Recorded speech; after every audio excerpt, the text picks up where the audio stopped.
Prečo moje úvody majú 3/4 hodinu. 3/4 hodinu robím úvod vždy.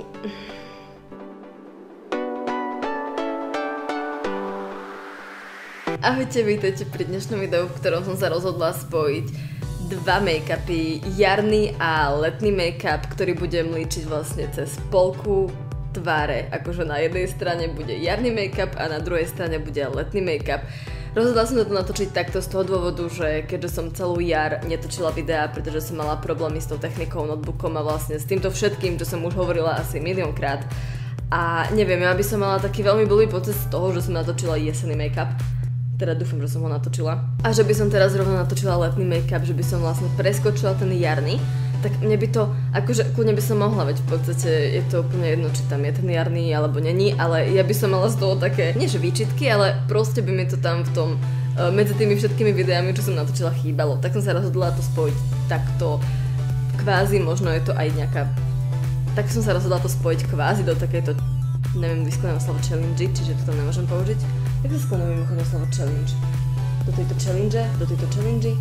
Nikdy sa neviem proste vyskladávať. Do tohto challenge. Vieš, koľko videí som sa snažila to vysloviť? Dobre. Takže som sa rozhodla to spojiť aj takýmto spôsobom, takže je to v podstate aj taká challenge, že si budem na polku tváre líčiť jarný a na druhú stranu letný make-up. Mimochodom, aby ste vedeli, tak v blízkych dňoch takto isto vydám aj jarný lookbook a letný lookbook. S tým rozdielom, že jarný som reálne točila v jari, lenže som ho nemala kde zostrihať, takže ho proste vydám až teraz.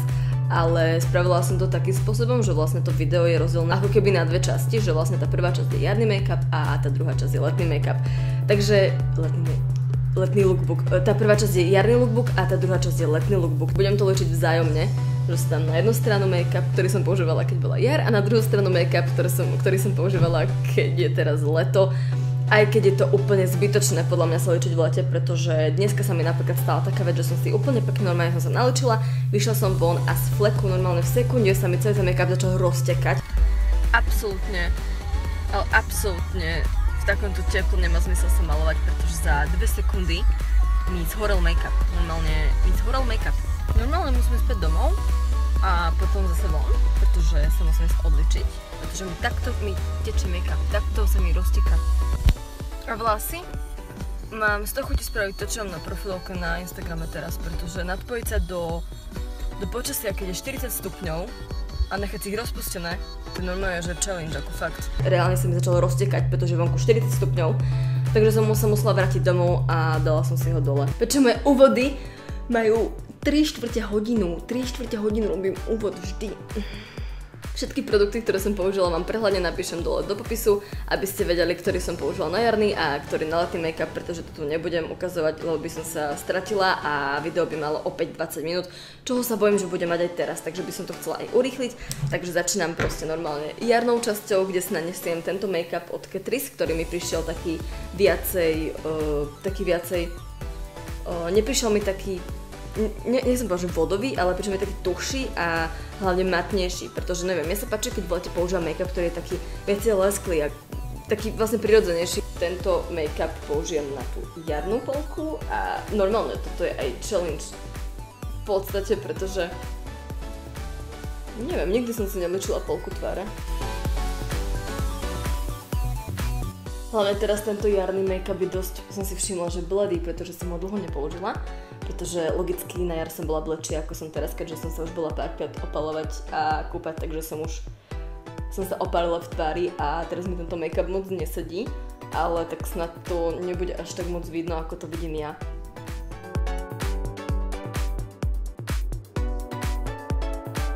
Neviem, či to vidíte, ale že táto strana je fakt taká matnejšia ako táto a o tom som vlastne hovorila, že mi príde k letu prirodzenejšie používať taký make-up. Hneď ako druhú vec poriešim tichý režim.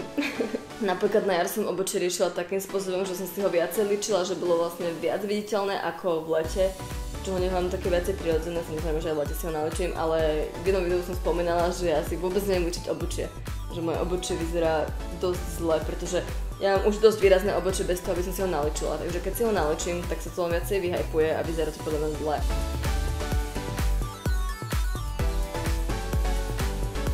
Takže to letné obočie len tak úplne fakt minimálne prebehnem ceruzkou, aby to nebolo také výrazné ako to jarné.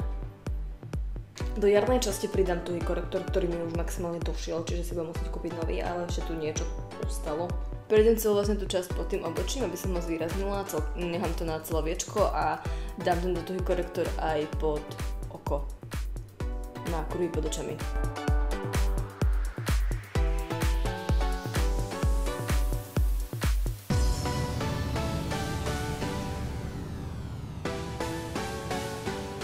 To isté na tej druhej polke tváre spravím ale s tekutým korektorom.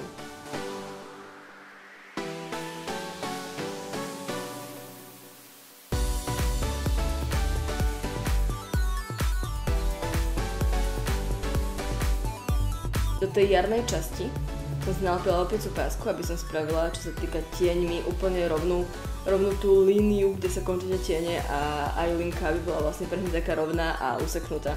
Aj keď je to asi jedno, pretože väčšinou to robím vtedy, aby som mala fakt rovnaké dve linky.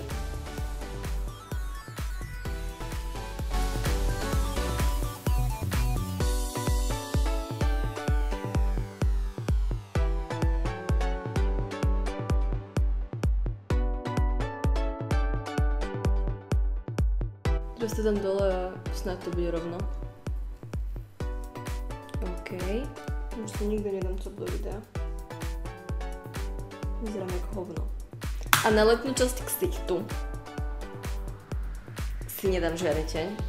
Moja letná make-upová rutina je veľmi biedná, takže som aj rada, že som to mohla spraviť takýmto spôsobom, pretože moja letná make-up rutina by bola vlastne žiadna, že by som zdala len make-up a to je asi všetko a špirálu. Čiernu ceruzku si pridáme na hornú linku oka a minimálne na dmihalnice. Nerobím si vlastne žiadnu linku, je to len na to vrchné viečko.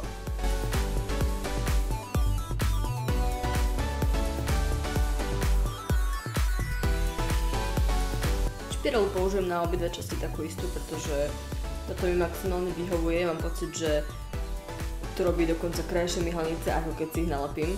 Momentálne to nebudem hrotiť, pretože nechcem mať tie myhalnice až ku obočiu, ale normálne prirodzené. Pretože tu je aj tá prvá časť, ktorou si vlastne tá báza na myhalnice a potom tá druhá, ale keď nechcem byť tie myhalnice fakt boli také vyhrotené, strašne husté a dlhé, tak vtedy použijem len túto jednu časť. Ja som taká zvláštna, že ja si skoro nikdy nekonturujem tvár, neviem prečo, proste mi to nepríde nejaké podstatné, ale v lete to robím z toho dôvodu, že vlastne ja mám vždycky strašne biely ksicht oproti tomu, ako som opálená. Takže to vždy doháňam tým, že si jedine, čo spravím, vykonturujem tvár a použijem ju na také miesta, aby to aspoň troška sedelo k tomu, ako som opálená normálne, pretože sa mi nechce používať tmavší make-up, pretože to by mi prišlo také. Nepáči sa mi, ako to vyzerá, takže to vždycky doženiem proste len tým, že si vykonturujem tvár a vyzerá to podľa mňa také viacej, že mi hlava sedí k telu, aj keď je to divne povedané, ale je to tak.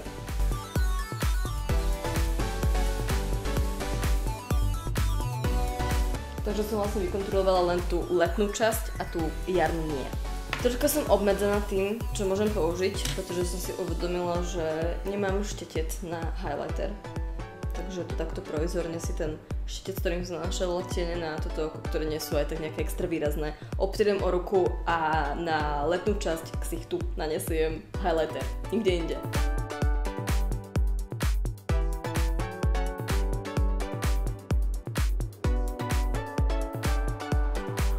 A posledný krok sú pery. Takže jarná časť bude troška výraznejšia, o dosť výraznejšia ako tá letná, pretože v lete si dávam jedine tak možno labelo a keď veľmi chcem vyzerať lepšie ako normálne, tak použijem kontúrku na pery, ktorou vyplním vlastne celé pery, lebo kontúrky sú úplne suché, takže vlastne to absolútne mi to neprekáže na tých perách, ale neviem si predstaviť, že by som to dala na pery. V lete niečo také, toto by som asi, no taká by som bola rozmazaná, to je jedna vec a ďalšia vec, že by som, neviem si predstaviť, že by som sa roztekla, by som vyšla z domu a už by som nemala ten ruž na perách.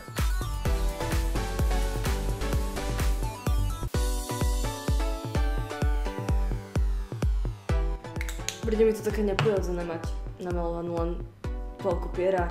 Vyzerá to, aké by som Vyzerá to, keby som to vyhrotila, keby som vyšla bokom, ale nevyšla. Ale to tak len pôsobí, pretože mám namalovanú len tú polku pier. Mi to bude normálne do rozprávania vodovod, chápeš?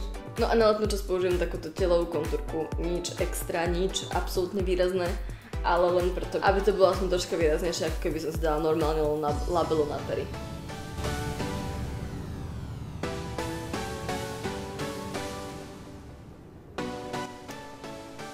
Takže toto je výsledný dvoj-make-up. Tak ja vám ďakujem, že ste si pozreli dnešné video. Ak sa vám páčilo, tak mi určite nezabudnite dať Tak ja vám ďakujem, že ste si pozreli dnešné video. Ak sa vám páčilo, tak mi určite nezabudnite dať like a odber, pokiaľ ešte neodoberáte môj kanál. Prípadne si určite môžete pozrieť môj Instagram, ktorý vám niekde sem napíšem, alebo Snapchat, kde sa snažím pridávať každý deň nejaké storička, nejaké mini vlogy, ktoré by som mimochodom určite chcela začať natáčať, aspoň také obyčajné, každodenné, nie dennodenné, každodenné, obyčajné, nič extra. Takže pokiaľ by ste chceli vlogy, tak napríklad, čo ja viem, hlasujte hore v ankete, že by ste chceli vlogy a ja sa vám snažím natáčať aj takéto videá. Takže to by bolo všetko, tak sa majte krásne a ahojte.